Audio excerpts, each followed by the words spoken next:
Buenas tardes, ¿cómo les va? ¿Hay alguien ahí?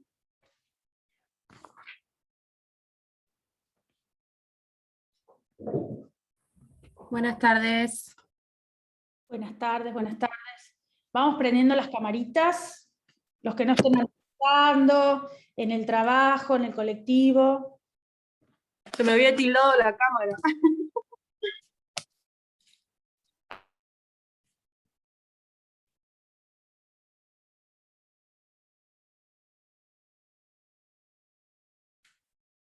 Bueno, somos muy poquitos.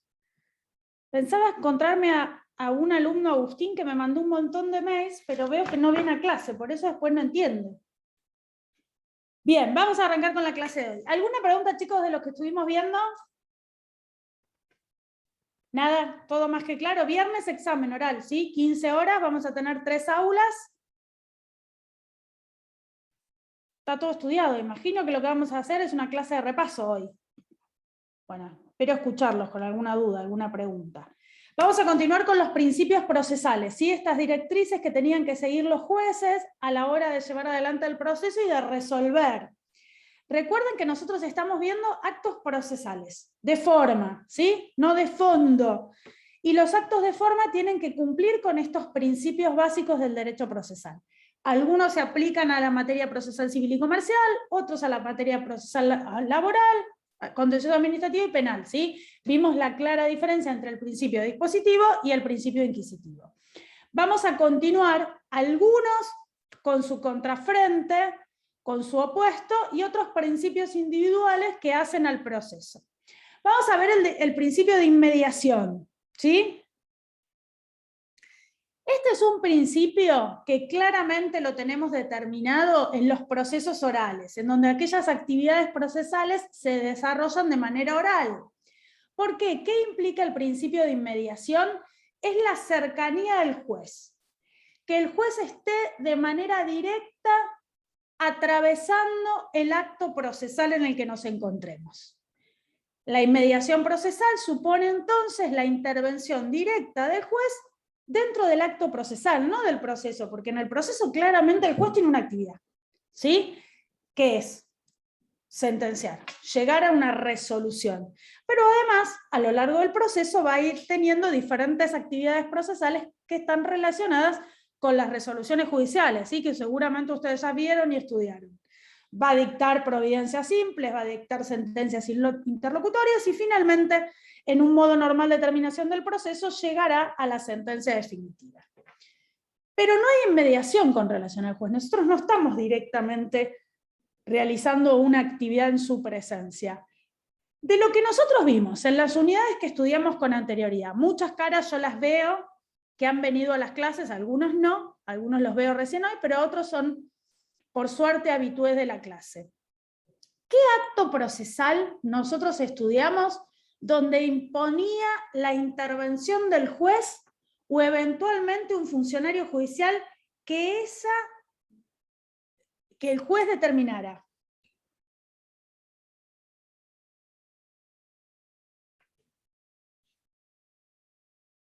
¿Recuerdan de lo que nosotros estudiamos? Esto puede ser una pregunta de examen. A ver, Lucas, que parece que ¿Puede ser la prueba testimonial? La prueba testimonial es una, muy bien.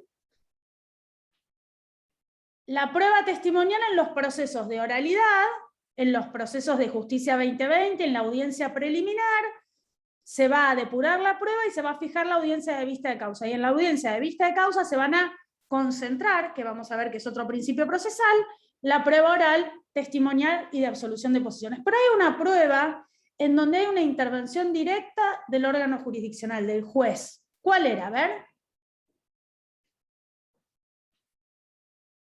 Reconocimiento judicial. Muy bien, Guido, el reconocimiento judicial o la inspección ocular, ¿sí? En ese acto vemos claramente el principio de inmediatez. Es un acto donde va a estar presente directamente el juez, va a estar ahí, ¿sí? Es una diligencia. Como decía Lucas, lo tenemos en la producción de la prueba oral, en las audiencias de vista de causa. En general, los procesos tradicionales, civiles y comerciales ¿Se acuerdan cuando vimos la prueba testimonial? Dijimos que originalmente tomaba la prueba un empleado del juzgado, del tribunal, ese empleado tomaba la prueba oral y eventualmente el juez lo único que hacía era resolver las oposiciones, algunas de las preguntas o de las posiciones en la absolución que se formularan. Si no, el juez no tenía intervención directa, no era que el juez iba a tomar todas las audiencias testimoniales, todas las audiencias de absolución de posiciones, de hecho, en lo general no lo hacía. Ahora, con... ¿Era lo del juez activista que habíamos visto? El juez no? activista es otra cosa. No. El juez activista no implica la intervención personal del juez. El concepto de juez activista, Evelyn, tiene que ver con que el juez realice actos procesales, ¿sí?, tendientes a movilizar la causa, que como vimos, de acuerdo al principio dispositivo, los tenía que hacer las partes, ¿sí? Y este juez activista está respaldado por las facultades que lo autorizan. ¿En qué artículo del Código Procesal? Que lo vimos en la primera parte. Todos aquellos actos tendientes a dilucidar el proceso, el objeto del juicio. ¿El 34? 34 y 36 nos autorizaban a todos esos actos, ¿sí? Entonces, tengan en cuenta que el juez activista tiene que ver con eso, no tiene que ver con el principio de inmediación.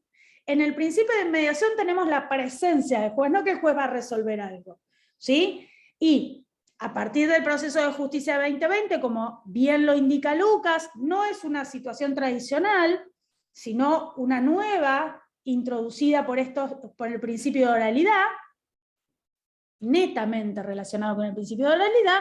El juez va a estar presenciando de manera directa las audiencias testimoniales y de la absolución de posiciones, cosa que no ocurría en el proceso civil y comercial, sí en el proceso laboral, porque justamente tenían que ver con que se concentraba, que es otro principio procesal, la prueba oral, ¿sí? Pero el principio de inmediación tiene que ver con esto, con la relación directa del juez en el acto, ¿sí? La presencia personal del juez, en el caso de la prueba, como nos decía Guido, en el caso de la prueba de inspección ocular, lo que hace el juez es ir personalmente o designar un funcionario a cargo de esa actividad que lo represente, ¿sí? Básicamente tiene que ver con la prueba, no hay mayores actos donde el juez pueda intervenir de manera directa. El reconocimiento judicial, la inspección ocular y la concentración de la prueba oral en las audiencias de vista de causa, ¿sí? La inmediatez del juez en el proceso penal es, por supuesto, mucho más aplicada de lo que era en el principio civil. Hoy tenemos un proceso civil totalmente distinto al tradicional que nosotros estudiamos. Si ustedes hubieran estudiado como yo hace 30 años, el proceso civil era escrito, tradicionalmente el juez solo intervenía a través de sus sentencias, a través de sus resoluciones. Algo que sigue ocurriendo, quizás con menos frecuencia, es que el juez no recibía las partes, no había un contacto directo. Hoy tenemos muchas más intervenciones del juez, las partes pueden conocer al juez, las partes tienen acceso al juez, y el juez tiene una intervención activa en toda esta etapa de prueba, ¿sí? Antes le llegaba la prueba ya producida, y el juez tenía que interpretarla y valorarla de acuerdo a lo que indicaba el código. Hoy participa directamente, y me parece que realmente es un avance en el proceso civil y comercial, porque nos permite poder evaluar de una manera más directa y de una manera más objetiva la intervención en el proceso de la prueba que acompañamos, ¿sí? Y eso tiene que ver el principio de inmediatez. El contacto directo del juez con el acto procesal, básicamente con la producción de la prueba, es el ejemplo más claro, ¿está? Fíjense cómo nosotros vamos relacionando todas las unidades que fuimos estudiando. Ay, Agustín, mira, ahí te estaba nombrando cuando empezamos la clase, que me habías hecho unas preguntas por mail. Retiro lo dicho, chicos, vino. ¿Qué tiene que ver con esto? ¿Sí? Este principio no tiene una contracara, porque no es que hay un principio que denota que el juez esté lejos de la causa, ¿sí? Cuanto el juez esté más cerca, el juez va a poder resolver con mayor cantidad de elementos. Pero cualquiera sea la forma en la que los elementos le lleguen al juez, siempre y cuando estén incorporados en el proceso, van a ser bienvenidos. Lo que tenemos que tratar que es un poco lo que vemos en las películas con los jurados. Vieron que cuando hay juicio por jurados, se intenta que los jurados no tengan nada que ver ni estén relacionados con el hecho que se investiga y que se los mantenga los más abstraídos posibles de la situación de la opinión pública y demás. Hoy por hoy eso es bastante difícil, ¿sí? Tenemos primero una condena social en muchos casos y después una condena judicial, y cuando la condena judicial no coincide con la social es bastante difícil de determinar cuál es la real. Por eso nuestra función como profesionales, y esto tiene que ver con la práctica, nuestra función como profesionales es poder abstraernos de la condena social y realizar una actividad objetiva para la búsqueda de la verdad, ¿sí? Que es en definitiva lo que tenemos que hacer como profesionales de la actividad judicial cuando estamos dentro del Poder Judicial y como profesionales de la justicia cuando estamos afuera como abogados. Por supuesto que si lo que nos conviene es la opinión pública y establecer una cierta medida de prueba, quizás ejerzamos desde ese punto de vista, ¿sí? Pero a la hora de opinar, porque los abogados somos grandes opinólogos como el resto de la sociedad, tenemos que saber diferenciar eso, ¿sí? La condena social de la condena judicial. Lo que vale es la condena judicial, ¿sí? Y nosotros tenemos que intentar, sin perjuicio de alimentarse de otros argumentos, de la condena judicial, ¿sí? Por eso la inmediatez del juez es tan importante, para que el juez vea, observe y tenga su opinión certera con relación al tema, ¿sí? Si el juez le toma declaración a los testigos y en definitiva va a ser en lo cual va a basar su sentencia, es importante que esté el juez, ¿sí? Por eso este principio que no se aplicaba en el proceso civil y comercial, porque la gran mayoría de los actos no se realizaban de manera oral, hoy es un principio que se aplica con mucho fundamento y que se utiliza en la práctica y que todos nos estamos ayornando. No es fácil, chicos, acostumbrarse a esta nueva modalidad oral, ¿sí? Vamos a avanzar en los principios para que ustedes se den cuenta. Otro de los principios que sí son bifrontales, que sí tienen su opuesto, su contracara, que es uno totalmente distinto de otro, es el principio escriturario y de oralidad. Como su nombre lo indica, es fácil de definir. El escriturario es básicamente aquel principio que determina que los actos procesales se celebran por escrito. En cambio, el de oralidad, claramente, como su nombre también lo indica, es aquel principio mediante el cual los actos se celebran de manera oral. Tradicionalmente los procesos civiles y comerciales eran llevados adelante de manera escrita, y por el contrario los procesos penales eran desarrollados de manera oral. A contrario de esto teníamos un sistema mixto de alguna manera que yo les explicaba, no hace tanto, chicos, hace 5 cursadas antes de la pandemia, esto lo explicábamos de una manera totalmente distinta, ¿sí? ¿Por qué? Porque toda esta modificación se introduce a través del principio de Justicia 2020, ¿sí? Los procesos de Justicia 2020 que comenzaron como un proyecto, como una prueba piloto, hoy están totalmente instalados y la gran mayoría, muy poquitos juzgados no lo llevan adelante, la gran mayoría de los juzgados civiles y comerciales optan por llevar adelante los procesos de manera oral, ¿sí? A ver, como toda evolución, nos encontramos en una situación intermedia entre lo beneficioso y lo problemático, ¿sí? Este ejemplo cotidiano que yo siempre les doy de la realidad y la ficción, de lo que nos gustaría que pase y lo que realmente pasa, acelerar el proceso es un objetivo, ¿sí? Deben haber escuchado un montón de veces que si la justicia llega tarde no es justicia. Y la República Argentina es una de las naciones que primero ha sido condenada por retardo de justicia. ¿Se acuerdan cuando vimos los principios constitucionales en la primera parte? Les estoy pidiendo mucho, ya sé, pero hagamos un esfuerzo.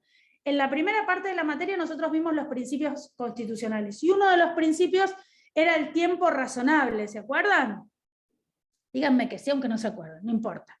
No me hagan sentir mal. El tiempo razonable que solo estaba legislado, ¿en dónde? En materia que estaba legislado. Solamente, a ver si alguno se acuerda. Penal.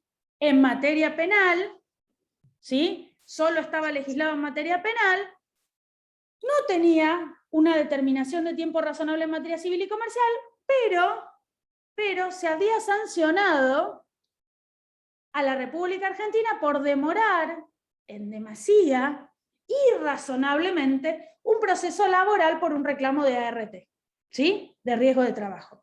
Entonces,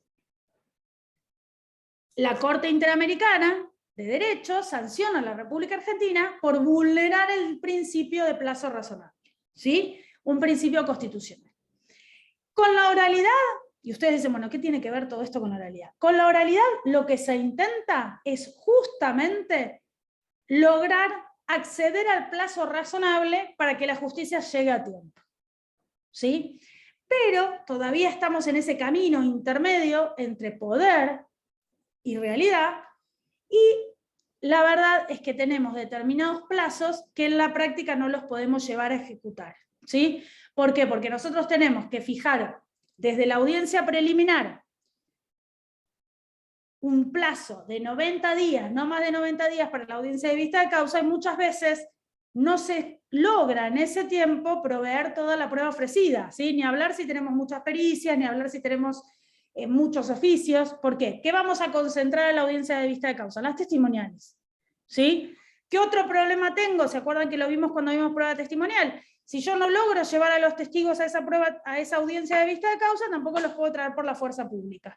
Pierdo esa oportunidad. Entonces, esta cuestión medio compleja que tiene que ver con lograr que los plazos se cumplan, que el plazo sea razonable y poder efectivizar realmente la justicia a través del plazo razonable. Cuando el plazo es razonable, pero no logro yo el objetivo, que es que el juez pueda tener acabado conocimiento de lo que estoy intentando probar, tampoco me sirve apurarme, ¿sí? Hoy tengo un plazo y el juez tiene que cumplirlo. Y si son, salud, Evelyn, y si son excesivamente rigoristas en este punto de cumplir el plazo, porque a ver, en este nuevo principio ya no tengo tantas oportunidades de pedir una nueva audiencia como tenía en el proceso original, la intervención directa del juez, con lo cual, a ver, razonemos. Si yo tenía una audiencia testimonial que podía tomarla cualquier empleado del juzgado designado por el juez, y ahora tengo una audiencia de vista de causa donde necesito sí o sí la presencia del juez más la presencia del secretario, ya tengo dos funcionarios judiciales que no tienen reemplazante, no hay otro juez, no hay otro secretario, tenemos un juez y un secretario por cada órgano jurisdiccional, donde voy a tener que manejar la agenda con esos dos funcionarios, ¿sí? Entonces, va a llegar un momento donde también se me va a volver irrazonable el plazo, ¿sí? Tenemos que lograr aplicar en la práctica estas dos situaciones. Profundizar en el principio de oralidad, donde los actos procesales se celebren de manera oral, y profundizar en que los actos escriturarios, el principio escriturario donde el proceso se desarrolla por escrito, logren relacionarse y ser complementarios, ¿sí? Acá tenemos claramente esta cuestión que decíamos al principio de que los principios son complementarios. Cuando yo les preguntaba, bueno, ¿qué acto les parece orales antes del principio de justicia 2020? Todos hablaban de la prueba testimonial. ¿Pero qué particularidad tenía la prueba testimonial en el principio civil y comercial? Que se transcribía. Si bien era un acto que se desarrollaba por escrito, la incorporación al expediente era oral, la incorporación al expediente era por escrito. Entonces el acto era escriturario. La declaración testimonial en el proceso civil y comercial antes de la justicia 2020, antes de este proceso de oralizar la actuación, era escrito. Si bien el testigo declaraba de manera verbal, al expediente se incorporaba el acto procesal de manera escrita. ¿Sí? Por eso netamente el proceso civil y comercial era escrito. Yo tengo que determinar si el acto es escriturario o de oralidad de acuerdo a la forma en la que se incorpora el expediente. ¿Cómo se incorporan los actos orales a los expedientes? A través de las microfilmaciones. ¿Sí? Esas microfilmaciones solo se dan en las audiencias de vista de causa de los procesos civiles y comerciales. En las audiencias de vista de causa laboral, el testigo, fíjense esta particularidad, declara de manera oral y no hay incorporación del testimonio al expediente, salvo que uno de los letrados intervinientes, 1, 2 o 3, lo que intervengan, manifieste su voluntad de que lo declarado por el testigo o lo manifestado por el absolvente se incorpore de manera textual al acta de la audiencia. ¿Sí? En la audiencia de vista de causa laboral, el testigo declara, el absolvente absuelve posiciones, pero es escuchado por los jueces y los jueces toman nota. Simplemente, ¿sí? No hay transcripción de la declaración por escrito, ni hay hoy microfilmación de la audiencia. ¿Se entiende? Es un acto bastante particular. La audiencia de vista de causa solo tiene como corolario un acta donde se indica quiénes son las partes que están presentes, quién absolve posiciones, quién declara como testigo de cada una de las partes y nada más. Salvo la manifestación expresa de los letrados de que se incorpore el acto de manera taxativa y copiada en el acta. Si no, estamos a la declaración que pudo tomar nota el juez, que en general son 3 jueces, uno va a comenzar con el voto, en general toma nota el que va a ser el preopinante, quien va a votar en primer término, ¿sí? Por supuesto que el resto tiene la voluntad de votar las veces que considere necesario, de anotar las veces que considere necesario y opinar con relación a la declaración testimonial lo que entienda, ¿sí? Pero tengan en cuenta que el principio de oralidad se manifiesta cuando el acto es incorporado de esa manera al proceso, no la celebración, ¿sí? En la audiencia testimonial, antes del proceso de justicia 2020 y en aquellos juzgados donde no se adhieran, los testigos se incorporan por escrito, ¿sí? Si bien declaran de manera oral, la testimonial se incorpora por escrito. Por eso, algo que ustedes tienen que tener muy en cuenta a la hora de ejercer la profesión es de leer, de no confiar, porque ustedes están prestando atención a lo que dice el testigo declara, pero el que transcribe es un empleado. Y muchas veces, por deformación profesional, por desidia, o vaya Dios a saber por qué, copian lo que se les da la gana. Y ese copiar lo que se les da la gana puede implicar que cambie la forma de interpretar la respuesta. ¿Sí? A veces omiten una palabra fundamental, ustedes se van convencidos, chicos, y esto nos pasa a todos. ¿Sí? En la confianza, en cómo no va a copiar lo que el testigo dijo, por ahí dicen, uy, esta declaración me benefició. Y justo la palabra clave que ustedes necesitaban que se encuentre incorporada al expediente, no está. No se transcribió. Eso, por supuesto, es la desventaja que tiene el proceso escrito, que yo puedo haber transcripto algo que no está de la manera que fue manifestado por el testigo o por el absolvente, pero lo puedo salvar haciendo referencia o, leyendo la testimonial y corroborando que fuera de manera taxativa lo que dijo el testigo, lo que manifestó el absolvente. Si lo dejé pasar, una vez que el testigo o el absolvente firmó el acta y se incorporó al expediente, ¿qué pasa? Principio de adquisición procesal, preclusión, listo, se terminó el problema, ¿sí? Ya no puedo discutir nada. El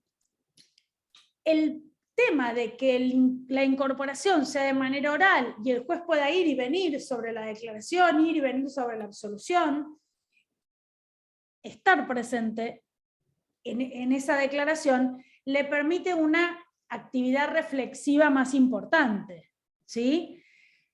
Con la salvedad de que en la audiencia de vista de causa laboral el juez puede olvidarse, o no puede haber advertido, o no puede haber estado atento, cuestión humana tradicional, a lo que el testigo manifestó, y de esa manera, de alguna forma, perderse algo importante relacionado con la prueba, que también, esto es lo que yo les digo, salimos contentos porque, mira, a mí me pasó una vez en un juicio laboral, testigos brillantes, conocían datos al dedillo de la relación laboral. Y los jueces consideraron que por ser tan condescendientes con la actora, consideraron que tenían tanto detalle que era imposible que fuera verdad. No tenía demasiados argumentos para refutarlo, porque yo no tenía transcriptas las declaraciones testimoniales, y es lo que el juez pudo absorber de esas testimoniales, ¿sí? Entonces, las ventajas y las desventajas son estas, es decir, ¿el juez tiene una inmediatez? Sí. Si no tenemos dónde queda toda esa situación plasmada, estamos a su interpretación. Ahora, en el proceso civil y comercial, donde la audiencia de vista de causa se microfilma y se sube al sitio web y todos tenemos acceso porque son públicas, tenemos una ventaja. Vamos a poder ir y volver sobre la declaración testimonial y va a quedar plasmada en un dispositivo que nos va a servir a nosotros, al juez para sentenciar y eventualmente a la parte para fundar un recurso de apelación, que lo deben haber visto con el doctor Basso, o eventualmente contestar un memorial, una expresión de agravios de alguien que plantea un recurso de apelación fundado en las declaraciones testimoniales. Por supuesto, como todos tengan en cuenta que el derecho tiene una parte de la biblioteca que dice una cosa y una parte de la biblioteca que dice otra. Así es la interpretación de lo que dicen los testigos. Unos interpretan una cosa y otros interpretan otra. Entonces tenemos que estar muy atentos, pero muy atentos a lo que dice, ¿sí? ¿Se entiende? ¿Hasta acá alguna pregunta, alguna duda? No hay un principio mejor que otro, ¿sí? Hay un principio que encuadra o facilita mejor la investigación, pero hace agua por otro lado.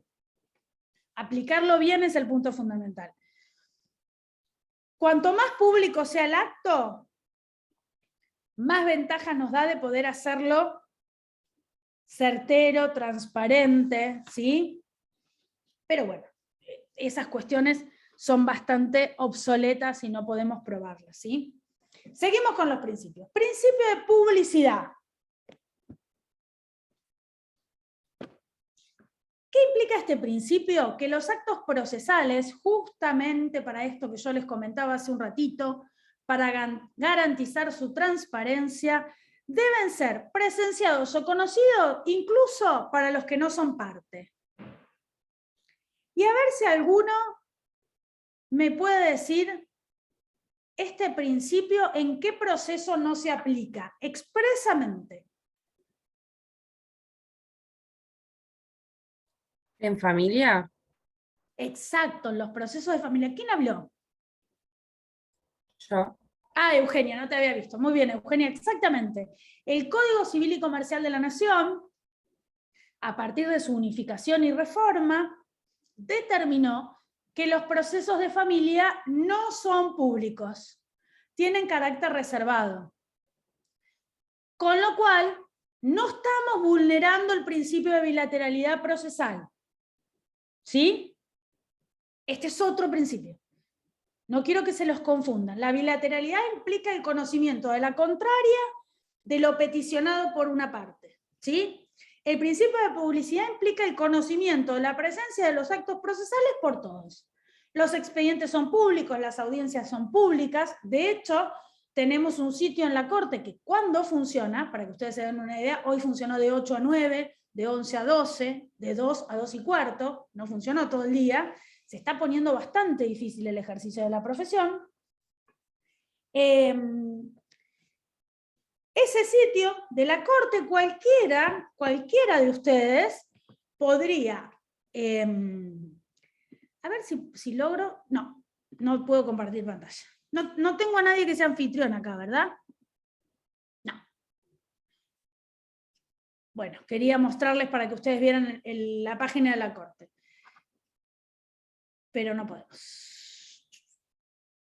Bien. Una pena. En la página de la Corte ustedes pueden buscar cualquier expediente judicial y van a poder ver absolutamente todos los actos procesales. Incluso la ventaja que tenemos, que antes no la teníamos, es que están todos los actos digitalizados. Es decir, antes nosotros, cuando éramos muy evolucionados, entrábamos a la página de la Corte y veíamos simplemente las resoluciones judiciales. Por ejemplo, teníamos un agregue C y no sabíamos que se había agregado. Hoy, a partir de la digitalización del expediente digital, que lo deben haber estudiado, a partir del nacimiento del expediente digital, tenemos una gran ventaja. Nosotros íbamos en carreta, chicos, ustedes ya están yendo en avión, o al menos en el tren a las nubes. Ustedes pueden ver lo que presenta la parte. Hoy nosotros tenemos la posibilidad de ese agréguese, saber a qué se refiere. ¿Sí? ¿Qué quiere decir esto? Que nosotros tenemos la posibilidad de no movernos del estudio, la profesión ha evolucionado, no movernos del estudio, no ir para nada a tribunales y resolver prácticamente un expediente judicial. ¿Sí? Yo les diré que desde la pandemia, que ya casi no se toman audiencias presenciales, la mayoría son por Zoom, con las ventajas y las desventajas que eso lleva, debo haber ido a tribunales desde hace 3 años 5 veces. No porque no haya hecho nada, simplemente porque no hace falta, no tengo que ir a ver el expediente, las audiencias se celebran por Zoom, las puedo hacer desde mi estudio, desde otro trabajo, desde mi casa, desde el auto, ¿sí? A mí me parece un poco irresponsable o desprolijo, hay que guardar la forma, pero muchos las hacen desde el auto, vemos a la familia pasando por atrás, no solo los abogados, también les pasa a los funcionarios judiciales. Casi es innecesario ir a tribunales, con lo cual también tenemos que ser cuidadosos porque se ha deteriorado un poco la profesión, ya no es tan necesario el super mega estudio con estructura. A ver, sin ir más lejos, de hecho hasta las aplicaciones de Zoom han creado bibliotecas como para que nos sintamos un poco más abogados y tenemos un fondo de pantalla con una biblioteca. Esta es de verdad. Pero tenemos esa posibilidad. Hay que ser cuidadosos, ¿sí? A alguien no le funciona la cámara. A ver, esperen que leo. Profe, con respecto a este principio, a veces se cumple, a veces no. Porque la otra vez fuimos a una audiencia y nos sacaron. Porque, no sé, creía que éramos muchos y... No, bueno. También tenés esta cuestión de las normas de seguridad o de salubridad a partir del COVID, ¿sí? A ver, yo quiero que ustedes entiendan una cosa y me encantaría que, por supuesto que todos aprueben la materia, que todos sean abogados, pero sobre todo que aprendan a defenderse, con respeto y con conocimiento, ¿sí? Uno tiene que saber cuál es el límite, ¿sí? A veces, por supuesto que en los menores de los casos, los funcionarios judiciales, los abogados con muchos años de ejercicio de la profesión, los abogados recién recibidos con algún ímpetu que no correspondería, suelen ser irrespetuosos del colega. Y uno no tiene que permitir eso. Y la única forma de no permitirlo es con conocimiento, ¿sí? Esto que dice Lucas es cierto, a partir de que hay normas de seguridad que no se pueden cumplir, que los tribunales no están preparados, me refiero a tribunales a todos los órganos, ¿sí? No están preparados en cuanto a espacio, en contra normas de seguridad, a partir del surgimiento de la pandemia y demás, se empiezan a vulnerar un poco los derechos de los profesionales y los derechos de las partes. La realidad es que si el acto es público, el obligado a que se garantice la publicidad del acto es el órgano jurisdiccional.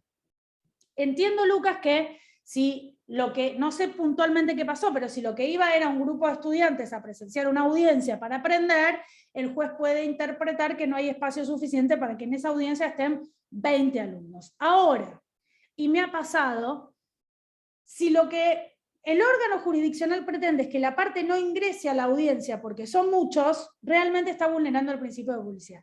Y yo entiendo que estemos en presencia de una situación particular como es el COVID, pero también entiendo que la parte quiera presenciar un acto que está relacionado con su proceso.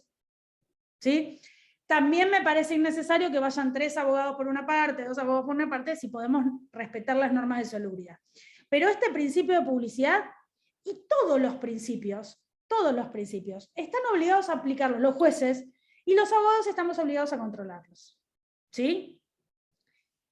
Que un funcionario, que un juez nos falta el respeto porque seamos jóvenes abogados, porque no le caigamos bien, o porque crea que su investidura le da más derecho que a nosotros, es una situación equivocada.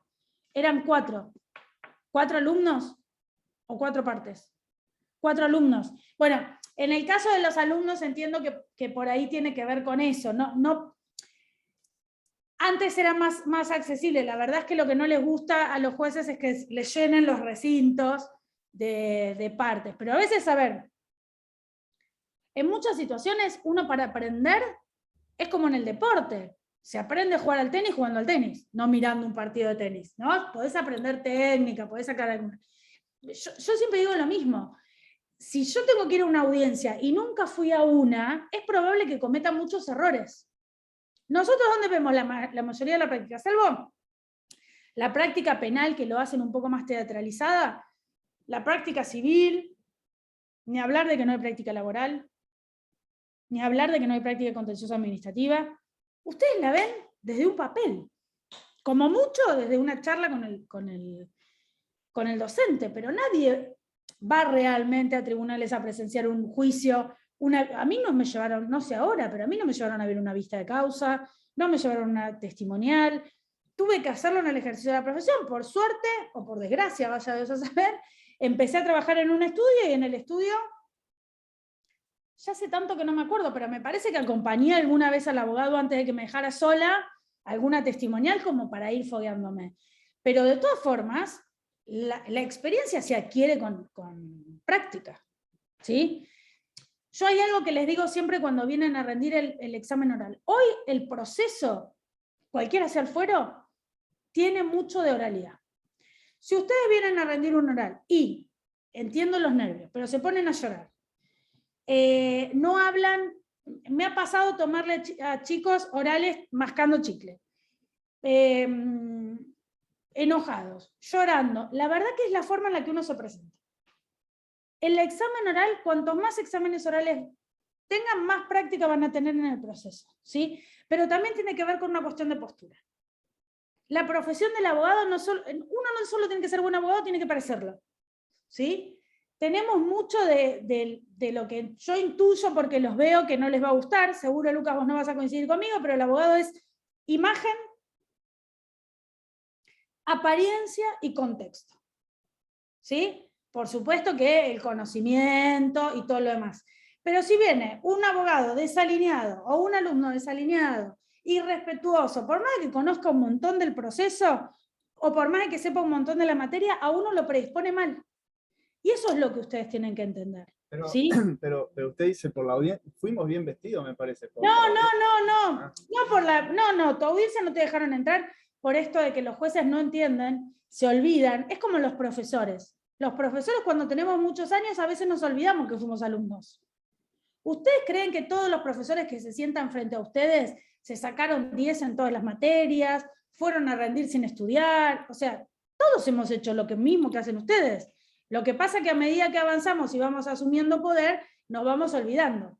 Nos olvidamos que teníamos que rendir 2 materias en la misma semana y preparábamos mejor una que otra, que nos ponemos nerviosos. Por suerte ustedes hay etapas que no han pasado. No había nada más feo que ir a buscar en una lista pegado en la pared con un compañero la nota. Porque por ahí vos aprobabas y tu compañero no, te tenías que fijar, las líneas eran cruzadas, a veces el de arriba te equivocabas con el de abajo. Pero a todos nos ha pasado. ¿Y no les ha pasado a ustedes que se han sentado frente a un docente seguramente y se han sentido que les ha faltado respeto? Y a veces con pocos elementos para defenderse, porque esta cuestión de poder, que por suerte hoy ha cambiado mucho y se ha limitado mucho, ocurre. ¿Sí? Está más controlada, pero si yo voy, el viernes voy con mal día y los trato mal, y les hago una pregunta, y no quiero seguir preguntándoles, si esa pregunta no me la contestaron bien, y le digo, te vas.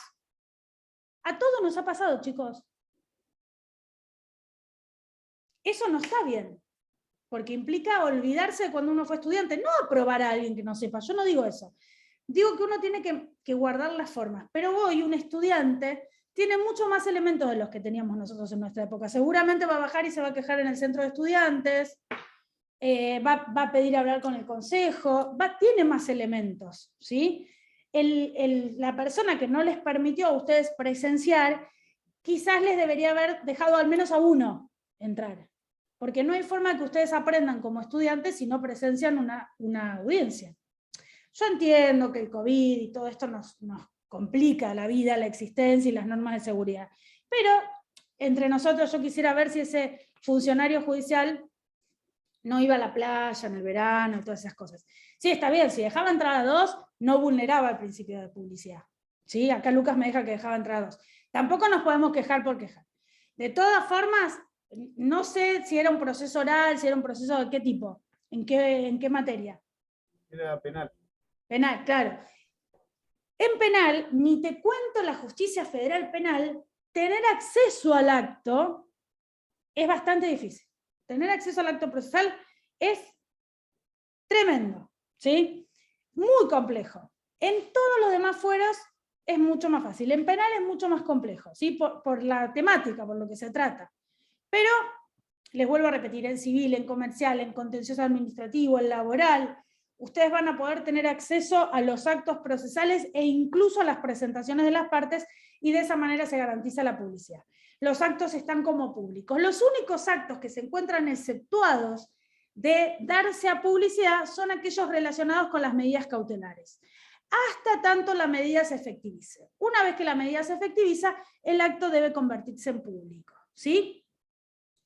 En la jerga se utiliza el término estado procesal público o privado, ¿sí? Si el estado procesal es privado, puede ser o que no esté todavía firmado por el juez, o que sea un acto procesal relacionado con una medida cautelar y que por lo tanto deba encontrarse privado hasta que la medida cautelar se efectivice para que no se vuelva irrisoria. Si yo le voy a avisar a alguien que le van a secuestrar el auto, va a desaparecer.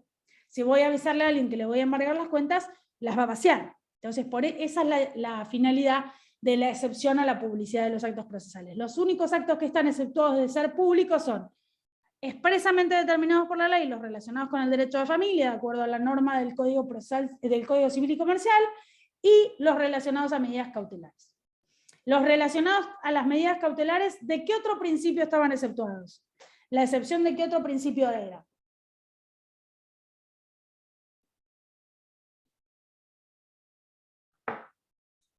El de la bilateralidad, pues. Exacto, del de bilateralidad procesal. ¿Sí? Vamos que estamos cerca del parcial, estamos flojos. Bien. Vamos a otro principio. ¿Hasta acá estamos bien? ¿Estamos bien? ¿Está todo claro? Bien. Vamos al principio de legalidad o instrumentalidad de las formas. ¿Qué implica este principio? Excluir la posibilidad de que las partes, y esto ya lo vimos la clase pasada un poquito, una introducción, excluir la posibilidad de que las partes dispongan, acuerden sobre lugar, tiempo, plazo y forma, lugar, tiempo y forma, porque plazo y tiempo sería lo mismo, en la que se van a desarrollar los actos procesales.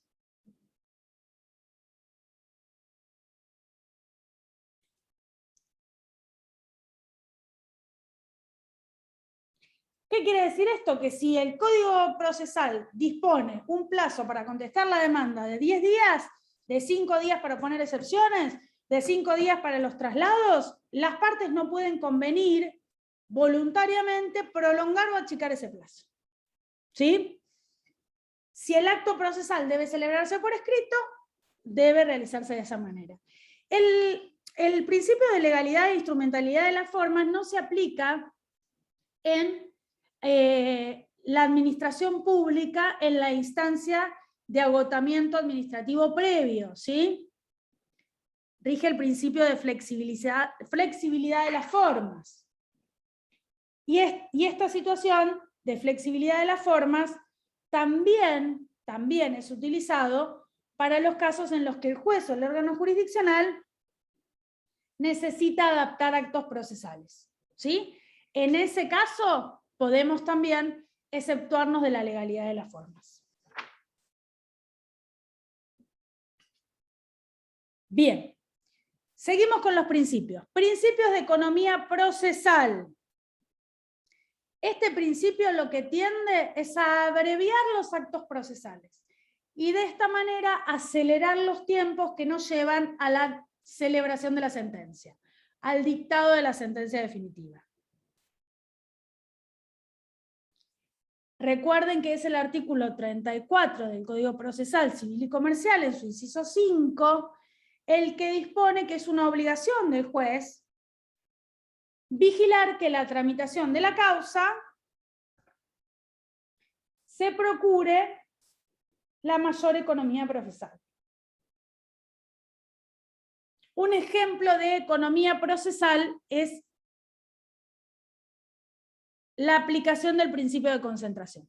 ¿Sí? Con la aplicación del principio de concentración, que importa reunir la mayor cantidad de actos procesales en un mismo acto, por ejemplo, la celebración de la audiencia testimonial, todos los testigos al mismo día, ofrecer la prueba en el escrito de inicio, como lo hacen en los procesos sumarios y sumarísimos.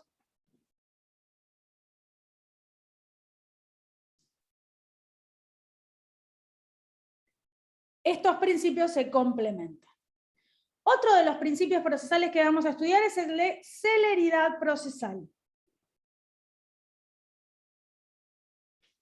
Y este principio lo que tiende es a evitar o eliminar trámites innecesarios. Un ejemplo es, un ejemplo es la limitación del número de testigos en los procesos. Para evitar que las partes ofrezcan una cantidad ilimitada e irracional de testigos, el Código Procesal dispone el límite máximo de testigos.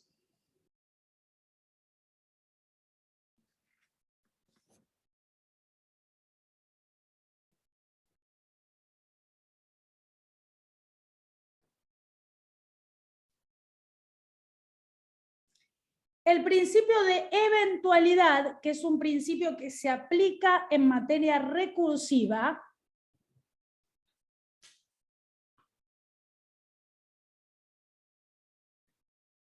implica que se oponga una defensa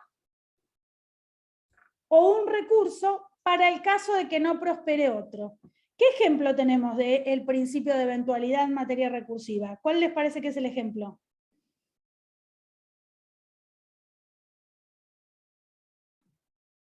¿El que tiene la apelación en subsidio? Muy bien. ¿Y cuál es el que tiene la apelación en subsidio? ¿Cómo se llama?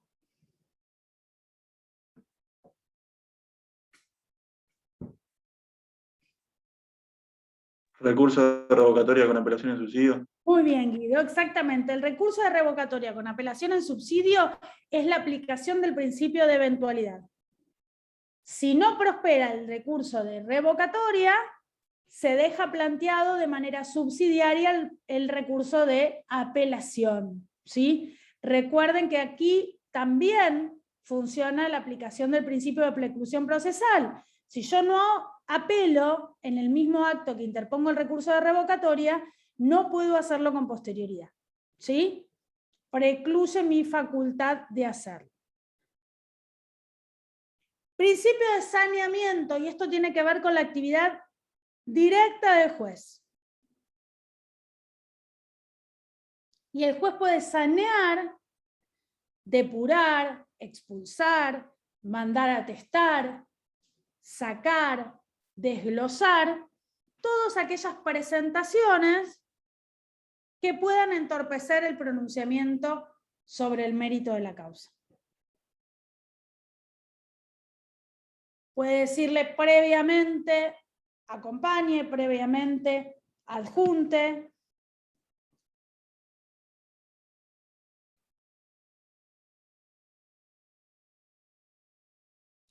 ¿Sí?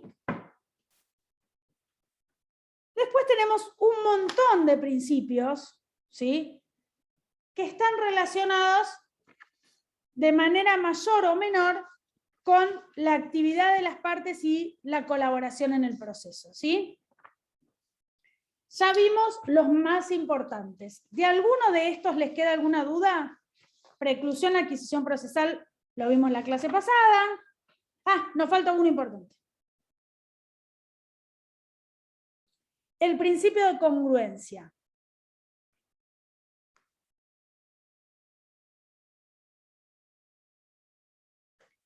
Este principio está basado en el artículo 18 de la Constitución Nacional.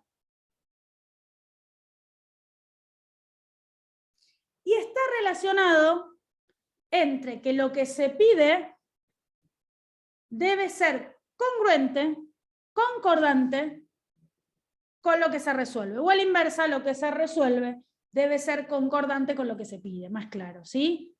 Con lo que se pide y con lo que se opone la contraria. El juez no puede fallar más allá de lo que las partes soliciten, ¿sí? Y es el principio que hace la garantía del debido proceso. Todo ese camino que recorre el juez para llegar a la sentencia está condicionado por lo que se ha planteado en la causa, ¿sí? No puede ir más allá de eso. Es decir, si yo al juez le pido una audiencia testimonial, no me puede resolver la testimonial, la absolución de posiciones, el testimonial de reconocimiento, ¿sí? Más allá de que se advierta que me lo olvidé.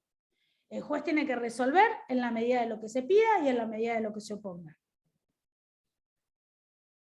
Tiene que estar relacionada la decisión judicial con lo pedido, ¿sí? Y así contenido en la sentencia. Hasta acá todos los principios que básicamente vamos a estudiar para el viernes. ¿Alguna duda, alguna consulta de esto o de algún otro tema? No veo nada en el chat. ¿Nada? ¿Todo claro? ¿Más o menos claro? ¿Un poco claro? Profe, la duda que yo había planteado por el mail, lo de los plazos, o lo consulto mañana con Verdi, o el Pero te miércoles. contesté otro mail y me dijiste que hablabas de eso. A ver, los únicos plazos que se extienden por la distancia son los plazos relacionados al traslado de la demanda. Únicamente, ¿sí? Y se extienden de un día cada 200 kilómetros. Pero que vos puedas probar que el domicilio de la persona, por ejemplo, si vas a notificar fuera del radio del juzgado, a más de 400 kilómetros, cada 200 un día. No es que cada 100 es mediodía, ¿está? O cada 300 2 días. Cada 300 son un día, ¿está? Mi consulta era por lo que después de eso dice, o fracción que no baje de 100. Que eso era lo que yo no entendía. Claro, si tenés 100, Kilómetros. si tenés 300, ¿sí? A ver, si tenés 50 kilómetros, no te van a extender el plazo. ¿Está? ¿Alguna otra pregunta, chicos? Es solo relacionado con el plazo de la contestación de la demanda, ¿sí? No con otros plazos. Los plazos para todos los demás traslados, como vos tenés la obligación de constituir domicilio dentro del radio juzgado, sin perjuicio, como también te contesté a vos, el domicilio legal, físico, constituido, ya no tiene mucha razón de ser, porque no va nada ahí, no le van a notificar nada. Es todo lo relacionado con el domicilio electrónico. Lo único que se va a extender en el plazo es la contestación de la demanda. ¿Alguna otra pregunta, chicos? Bueno, si surge hasta el viernes, me mandan un mensajito. Seguramente el jueves hagamos un listado de los que confirmen que se van a presentar, ya para ir armando, no es excluyente. Si ustedes después resuelven no ir o resuelven ir, pueden ir perfectamente igual. Sean puntuales, así vamos armando las listas de con quién van a rendir. Viernes, 15 horas, Facultad de Derecho presencial, ¿sí? Intuyo que deben ser más de ustedes, pero no lo sé, quizás no, ¿sí? El jueves seguramente la persona encargada del centro de estudiantes les pregunte si van a ir o no a rendir, pero a modo informativo, nada más. No es excluyente, ¿sí? Bueno, mucha suerte y nos vemos el viernes. Gracias. Gracias, profe. Gracias. Buenas tardes.